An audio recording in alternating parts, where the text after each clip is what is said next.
આજે આપણે સરસ મજાની પ્રવૃત્તિ કરીશું. પ્રવૃત્તિનું નામ છે કુદરતી આફતો. કુદરતી આફતોમાં શું થાય?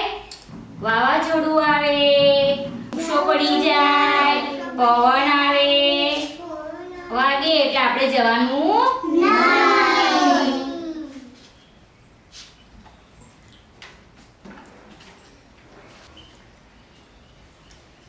કુદરતી આફતોમાં ભૂકંપ પણ થાય, જમીનોમાં તિરાડો પડે, રોડ પર તિરાડો પડે તો ગાડી શું થાય? તિરાડોમાં પડી જાય એટલે આપણે એવી જગ્યાએ જવાનું નહીં. જઈએ તો શું થાય? આપણને વાગી જાય.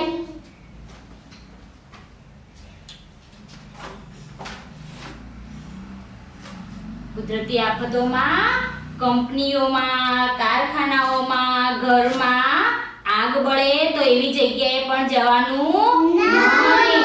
જઈએ તો શું થાય? બળી જવાય. બળી જઈએ તો આપણે કઈ જઈએ? ડોક્ટર પાસે. એટલે આપણે એવી જગ્યાએ પણ જવાનું નહીં. સરસ બાળકો, આ પ્રવૃત્તિમાં મજા આવી ને? સરસ.